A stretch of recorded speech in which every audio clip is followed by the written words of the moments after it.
Just because there is no press conference schedule doesn't mean television's Adam King is out of questions for Ohio State. In fact, he might have more than ever. I've got a lot of questions. And it's still a Talkin' Tuesday with or without a press conference. He is the one and only television's Adam King of 10 TV. I am merely Austin Ward of the Austin and Berm Show on the Beat, which is brought to you by the Waterworks. And so where would you like to begin, Adam? Because you said you have a lot of questions. I do. We won't get answers today. And the first question I have is, where do you get off in the comments telling me I moved too much during these conversations? You went to journalism school, and they teach you that in the television factory. I will say, last week, I was very stressed about timing. It was the number one liked comment, so I got to give it a shout out. It had like 15 people were like, what is going on with this guy? I was stressed about timing, so I was trying to see the clock, and I literally was watching it back, and I'm like doing this the whole time. I'm like, hi, Austin, how are you? Like, I'm getting seasick watching myself. That's my big and only question. So thank you for watching. That was more of a comment. Oh, that's right. Do you have anything about Ohio State football? I do. My next question is, where do you get off thinking that in any way the Big Ten championship can continue? Okay. And in any way these conference championships can continue. Indiana, congratulations. Fernando Mendoza did not get hurt. But we, sitting next to each other, almost saw the end of, I don't know if they would have finished the game. I think Ryan would have seen that and said, well, now we're going to keep Jewel saying over here. They're going to say over here. I was the biggest proponent. You heard me all last week. I think I was yelling it at people that this is such an important game. It mattered zero. And looking back at definitely mattered to Indiana that they won. It's a lot of confetti they were throwing in the air. It didn't matter. No, I'm not saying that because Ohio State lost. I'm saying that because in retrospect, they dropped one spot.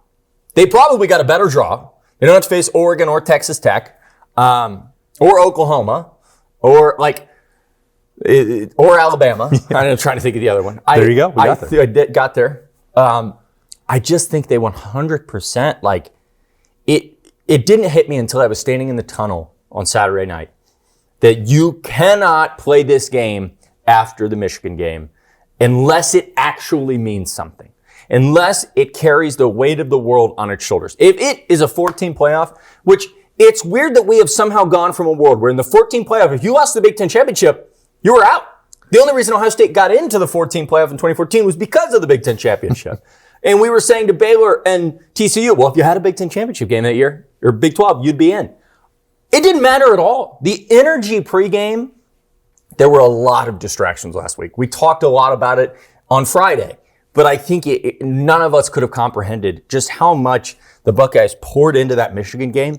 And then it felt like they were trying to manufacture energy on Saturday. And so my first question is more an overarching question for the college football world. And it's, where do we go from here? Because you cannot continue to have this weird weekend to end the regular season where teams are playing, the Heisman winner is getting destroyed on the first play, and then it doesn't matter when we all wake up Sunday and nobody cares. Oh, well, now Indiana's number 1 and Ohio State's number 2. They just traded places. There you go. And it's not just what you said about the rivalry games at the end of the year. Obviously, Ohio State's is different with Michigan and the physicality of that game compared to Indiana and Purdue. I'm not saying that to bring up excuses. I'm just saying once you turn the page from that 2 conference championship week, it's the other part of the calendar that then became a huge distraction for Ohio State. It wasn't just the emotional and physical toll that they poured into winning the game for the first time, obviously, in 6 years, but then for the coaching staff last week, managing Brian Hartline's departure, having Penn State coming after Matt Patricia, dealing with everything that was going on with negotiations to keep the signing class together and to land Chris Henry Jr. on Friday. That went all the way till noon on Friday. All the way up till Friday. So all of that stuff, that mounted. And when you talk about manufacturing the energy or the focus, the routine was so out of whack. It's crazy. And you and I were both in the Woody Hayes Athletic Center on Sunday. And I think Ohio State fully recognized that. In the moment, they think that they're doing the best job that they possibly can to keep their focus on Saturday night and going to Lucas Oil Stadium and beating Indiana. But when you look at it with the benefit of hindsight, it's no, they did not pour the same level of energy, preparation, practice, whatever, game planning into it that they did for every other game. I think that showed. Might be difficult for you or me to prove that because we're not in there every second of every day. But the people that were involved on Sunday were looking at it and saying, that can't happen again. They didn't do the best job. But some of the stuff is going to linger on. When we talk about questions like, well, Brian Hartline, as we speak, is still like going back and forth down to Tampa and South Florida. So like, take it. So that stuff is like pretty pressing still. I don't think we've ever had a Talking Tuesday with more questions and more monumental questions. I mean, I've seen a lot of the fan base almost turn on Brian Hartline. You can't do that. The guy gave the program everything he had for the last, I don't know, his whole career. His whole life. Yeah, has been about Ohio State. He has many times turned down jobs to stay here and mentor the stars that are now in the NFL. But you can admittedly say Saturday did not work. And in the modern world of college football, he's not taking over. He didn't go to USF to go 7-5 and call it a day. He's trying to build a program that wins the AAC, if that's the conference they still play in, and a program that is a tier that you think of in the back of your mind when you think of the group of five. With that, this is the most crucial part of his entire coaching tenure. Yeah. He's building it all right now. That's right. While also Ohio State is chasing the most important 3 games in the history of Buckeye football. You know what's really hard to win? A national title. You know what's even harder? To win back-to-back. You have to win the first one. They did that. Now they need those next 3 games. Everybody more locked in than they have ever been. And it's not a fault of Brian Hartline's. I liked what Ryan said, not on Sunday, to following the recruiting presser that turned into the Brian Hartline presser. He said he's not mad at Hartline. He's just the timing is awful. He's mad at the college football calendar. He's mad at the college football calendar. He's mad at just the sport itself right now. And I think if I'm the coach, I would say, Brian, I appreciate everything you've done for this program. You have meant the absolute world to us. You have given us more than we could ever imagine. Why don't, and I like the idea of almost just saying, hey, if you want to stick around, you can gladly stick around, but I'm gonna take over here. I'm gonna go back to what I did for the longest time with this program because I'm gonna be here 7 days a week, 24 hours. The man didn't sleep Sunday night. Yeah. And so it just doesn't, it's not possible. You can't be 2 places at one time, and that's no fault of anybody's, but I think it's time for Ohio State. And my biggest question is, here's your lie detector, Ryan Day, because I don't ever think we'll get the true answer, but what does this next month look like? This is a great lie detector question. Yeah. Because I think that's the only way that you would get a true answer. And Ryan Day's the one who has to make the final call. He's the one who knows best. He's earned the benefit of the doubt. He just won a national championship. People that, if they were still remaining on the fence because the rivalry is so important, he just erased that from the ledger and won some gold pants a couple weeks ago. I think he's fully earned the ability to make all those decisions. And it's not easy because of everything that you said about Brian Hartline as a player, paying his dues and rising the ranks in the coaching profession, ascending now to the offensive coordinator spot, everything he did as a recruiter, everything that he's done as a developer. You want to be able to see this thing through all the way to the finish line. But, what we saw on Saturday, I think, was a team that succumbed to those disasters and maybe the double duty that Brian Hartline is having to juggle right now. We said this last week, Adam, that Tom Herman did it and it was successful. Ohio State won a national championship. Luke Fickell tried it a couple years later. I don't think the defense was necessarily the problem, but it didn't work as well for him when he was going back and forth between Cincinnati. This is a different time period. And maybe, I don't even think that we underestimated how difficult it was going to be. But what 11 years ago Tom Herman did was a 2-game playoff.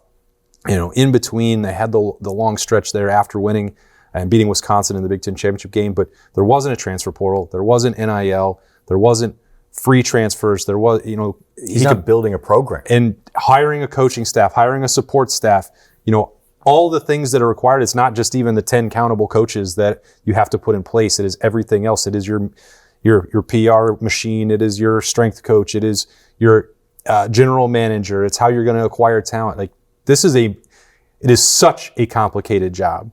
And Brian Hartline is doing it for the first time. And I'd love for him to be able to finish it the way he wants to. I just think it's going to be really challenging. And if that means, and I don't know, I'm just speculating, that Brian Hartline needs to maybe take a little bit step back, or Ryan Day needs to step in and do more of the offensive game planning. Brian Hartline could still call plays given the way that the structure is built and the way Ohio State manages a week-to-week collective game planning. But, and I think this happened even a year ago, that Ryan Day took on a more active role even when Chip Kelly was around. So now that signing day is in the past for Ohio State, Ryan Day has a little bit more free time available to him. The portal's not open yet. I don't believe he's going to be replacing Brian Hartline and making a hire at this stretch. I think that's going to wait till either further down into January or maybe even after the playoff is done completely. So, there's a way to maneuver this that allows them both to do it, but it's still going to mean that Brian Hartline has to not sleep for the next 6 weeks. I noticed on Saturday that Keenan Bailey was one step behind Ryan Day the entire day. He was, yeah. I have never seen him do that. I don't know. I haven't either. I think I asked it. Like, has anybody ever noticed? Because you don't notice things until you do. And that felt like a guy that knew that what's to come in the next 23 days, 22 days is going to be him taking on a massive role. And that's the guy you circle right there. You star him and you say Keenan Bailey becomes the centerpiece, non-Ryan Day-wise, of this offense. The other thing that I think creates such chaos is the word that I've used, is like, it's not this, and we don't want to get to this situation, but if the problem right now was Matt Patricia took a job, you're like, well, the defense is still, pretty good. Like, they look good. I trust him. Like, the problem is the offense. The defense, and this is, I don't know who this is a question for. This is a question for people who are in my mentions on Twitter. Why are you attacking the Buck? I understand Jermaine Matthews made there were some moments he'd like to have back. They gave up 13 points to the number one scoring offense in the country. That should win every Big Ten championship game ever. It's not about the defense. So the problem isn't that it's like, his mind's elsewhere and we're trying to balance all that. The problem is you've got to get this offense fixed, and the guy that needs to be fixing it is on a plane in South Florida. Again, no fault of his own, but that's the world we live in. And so I don't know. I guess I would be curious for the players too. Like, I would love to ask the players, like, how odd, how difficult is it to have a coach here one day teaching you something, and then next day you've got another question and he's not there. Right. Yeah, that's going to be the challenge. And I think that we could see a path forward where everyone gets what they want, and Brian Hartline gets to coach at his alma mater all the way through the college football playoff and win another national championship and give South Florida exposure at the same time. I think we can all see that. Is that actually what's best for everybody involved? That's the question. I don't have the answer, and you don't have the answer. And Ryan Day, I think he didn't have to make a definitive call on that one way or another on Sunday or even throughout this whole week. With Ohio State trying to get healthy and pulling back, and then having more attention on, ramping back up practice next week, there's an opportunity where everyone can take a deep breath and think about what is actually best for this. And it's not going to be up for us to decide. And I know that Ohio State, people outside the Woody, Ohio State fans, those of us that cover the team, we'd love immediate answers to everything. Who's Ryan Day going to hire to replace Brian Hartline? Is this officially done? Can they give Matt Patricia his extension? Can they lock all that up in place? What positions do they need in the transfer portal? Some of that stuff will be handled this week when they're not, practicing every day, when they have this stretch to decompress. But, in terms of what are you going to do for who's going to call 3rd and 4 against Texas A&M or Miami, I don't know that we're going to get any clearer picture on that right now. But that's why it's on a Talking Tuesday question. Well, it's crazy that you say that, because that's the situation. But I don't know that they had an answer on Saturday. No, that's and I think that's, like, when you just said the 3rd and 4, I'm sitting there thinking, I'm like, imagining. Well, what about 3rd and 1 from the 9? Yeah, here's your next question. Why are there so many tight ends on the field? Well, I do not claim to be smarter than any of the coaching staff. They are geniuses. They won a national title. They put together an amazing offense. I just would love to get the thought process behind everywhere you look, I don't think the word 12 personnel has been, or 13 personnel has been used more on Twitter and social media and in press conferences than it has in the last, it doesn't, you cannot take the best 2 players in college football off the field in the most critical times in a game. And then this is a sidebar question, because this is an actual question that I'd like to know. Will we from here on out see Lincoln Kienholz run the QB sneak? I don't care that the other team then would know it's a QB sneak. Because Well, it doesn't have to be a QB sneak. They've done other things with Lincoln Kienholz. Yes, but think about this. Philadelphia Eagles, they get down to the 1-yard line. Uh-huh. At no point in your mind have you ever gone, boy, I bet they hand it to Saquon. You know what's coming, but they still can't stop it. Run Lincoln out there. Julian is an amazing quarterback. That is not his strength. You have a guy, I don't know, Lincoln's 6'8", but like, get him under, he's not actually 6'8".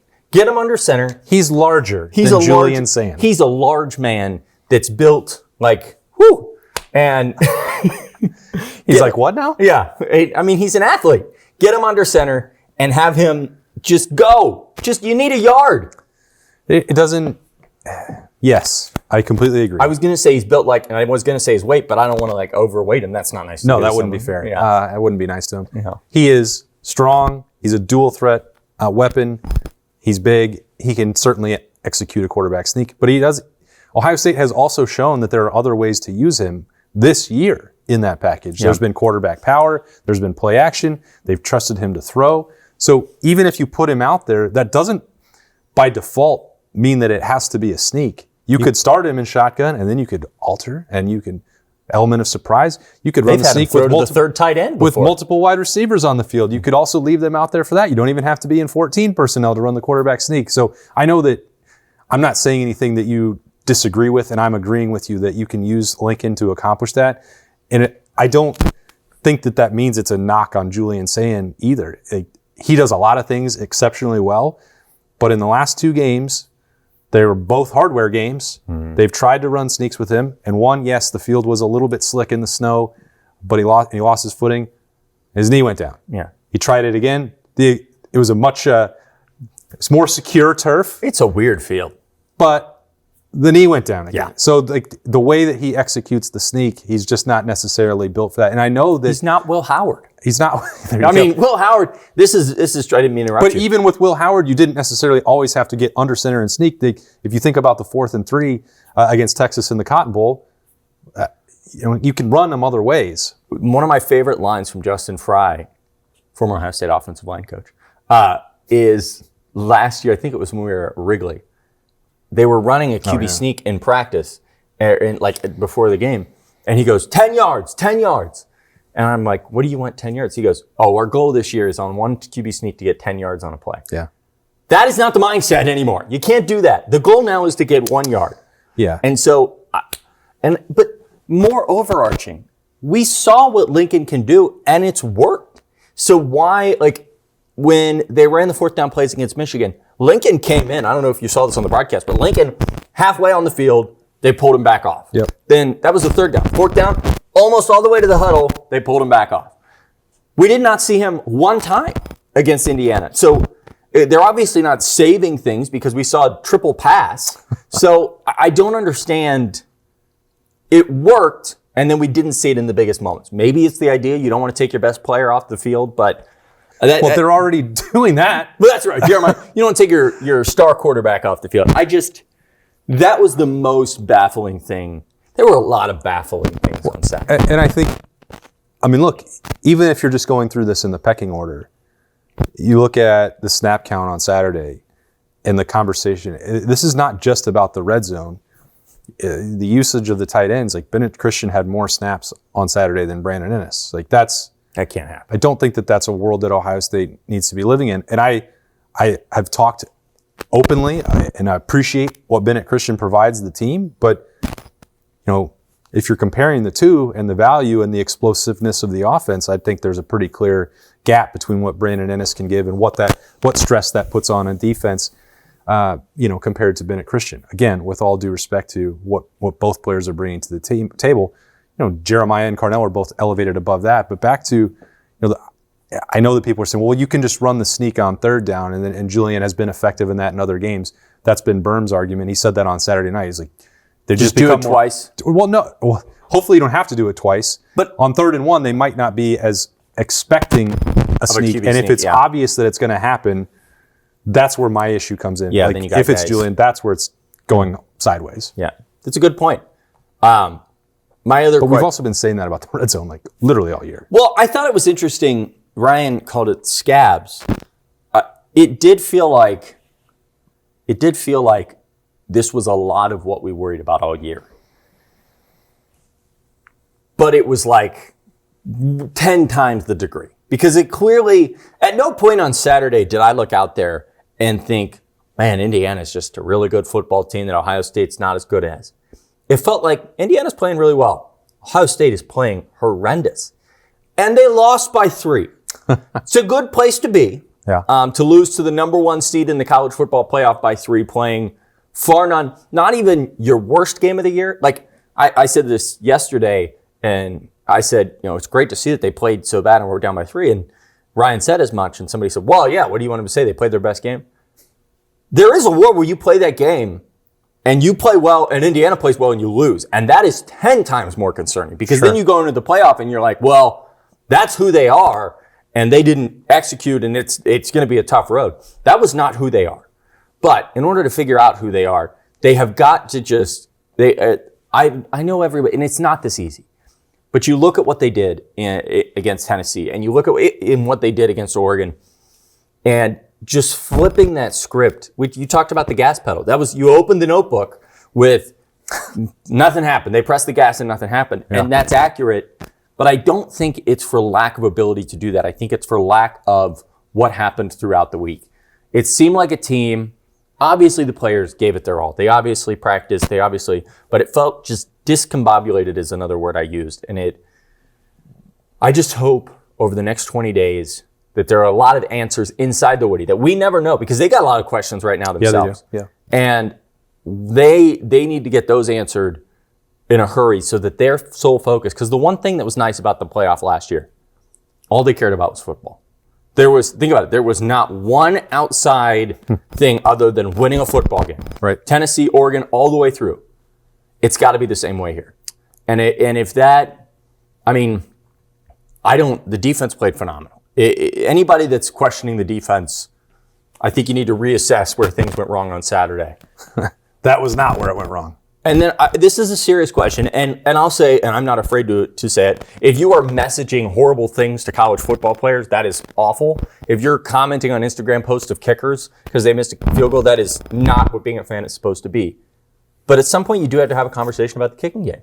Yeah. You have to have a conversation about trusting your kicker, and that's not disrespectful to say. It's not. There was a 27-yard field goal that if that's the end of the season, it hurts a lot more. We were just there. We were in the Peach Bowl. It's been now 3 years or whatever. Yeah. But a lack of a kicker has really been the kicker for this team.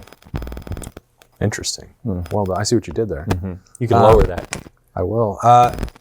And even if you think about that missed kick in the Peach Bowl against Georgia a couple of years ago, it was about personnel. That was not Ohio State's only option to take that kick. That's what I don't understand. And that's the situation that this team is in. And we haven't really broached it as much.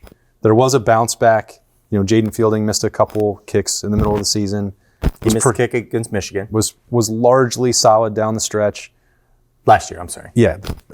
Like pretty good down the stretch this year. Had some moments that he could, felt like maybe he got the pressure off in the big house this year.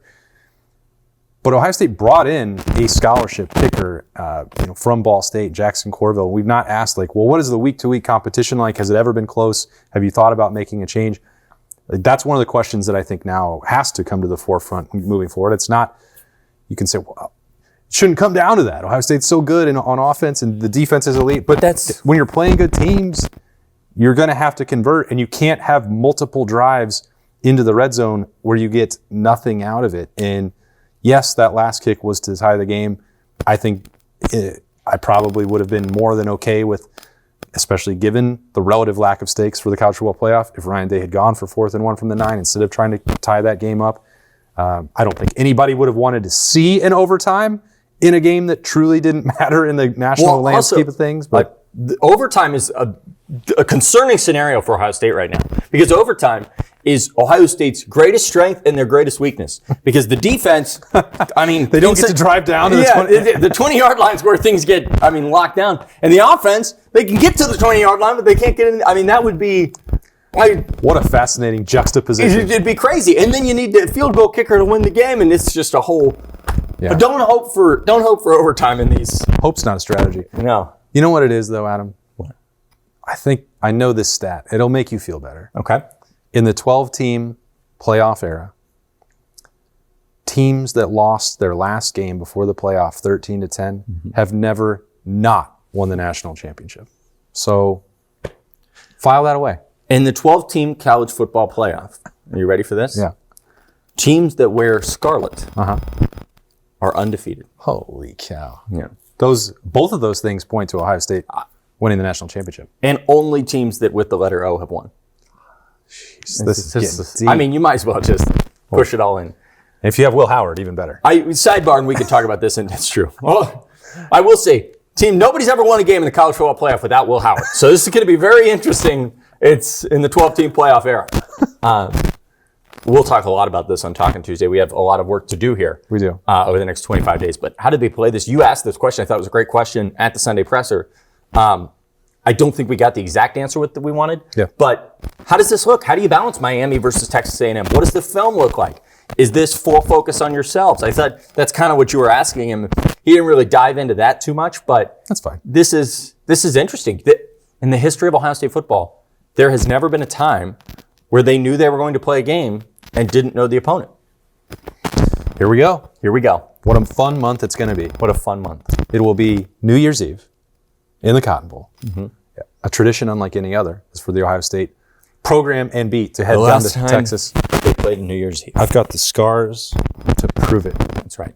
Austin fell on his knee. Excuse me? Austin fell on his knee. I did what now? He fell on his knee last You can keep saying that. It won't make it true. It's the facts of the facts. Oh, my goodness. Well, that will be a different episode, probably a bonus version. You shouldn't have tripped. You should have looked out. Stop. Hey, you need to look in the mirror, man. All right? I mean, you got to watch where you're walking when you're on concrete. It can be dangerous. That's true. I do need to watch. And I needed someone else to check my 6. Yeah, that's right. You got to make sure nobody's coming. Gets really problematic. That's a story for another day. We are out of time with television's Adam King on the beat for this week. It is Talking Tuesday. It is brought to you by the Waterworks. We appreciate you joining us on 97.1 The Fan or 10 TV's YouTube or 10 TV Plus, or if you just wanted to listen and not look at Adam King moving around. I feel like I locked in.